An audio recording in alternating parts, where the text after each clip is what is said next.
سال 2020 کے جنوری فروری کے مہینوں میں ہندوستانی مسلمانوں کی حب الوطنی، جوش، جذبہ، سیلفی، فوٹوگرافی، نعرے بازی اور تشہیری مہمات دیکھنے لائق تھے۔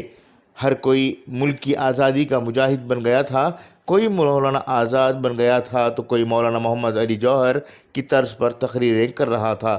کہیں لوگ اپنی جانیں قربان کرنے تیار نظر آ رہے تھے تو کہیں کاغذ نہ دکھانے کی قسمیں کھائی جا رہی تھی۔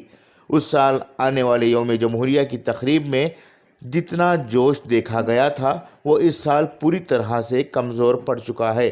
سال 2021 کے یوم جمہوریہ کے موقع پر نہ کسی کو پرچم کشائی کا خیال رہا، نہ ہی اپنے آپ کو ہندوستانی ہونے کا فخر محسوس ہوا۔ پچھلے سال کئی مدارس و مساجد میں عالی شان پیمانے پر یوم جمہوریہ منایا جا رہا تھا۔ امسال نہ تو گلیوں میں اس کا جنون دیکھا گیا، نہ ہی مسجدوں کے سامنے پرچم کشائی کے نظارے دیکھنے کو ملے۔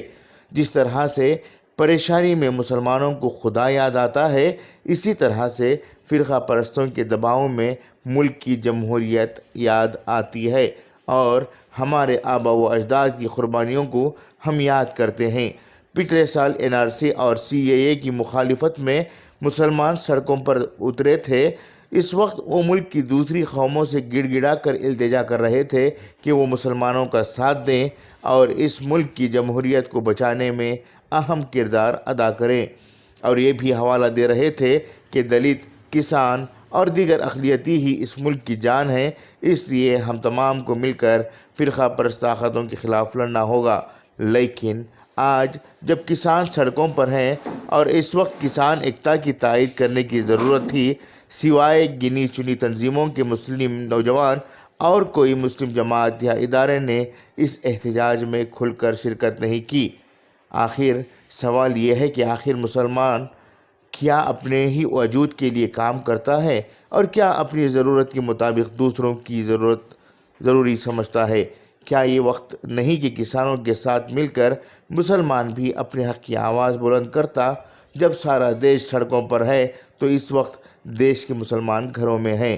جب دیش کے مسلمان اپنے وجود کو بچانے کے لیے سڑکوں پر تھے تو ان کا ساتھ دینے کے لیے دوسرے شہری بھی تو آگے آئے تھے۔ کیا ہندوستان کے مسلمان اتنے مفاد پرست ہو گئے ہیں کہ وہ اپنے وجود کی خاطر دوسروں کا استعمال کرے، پھر دوسروں کو ضرورت پڑنے پر پیٹ پھرا کر واپس لوٹ آئے؟ سوچنے کی بات ہے۔ بیورو رپورٹ، انقلاب نیوز، شموگا۔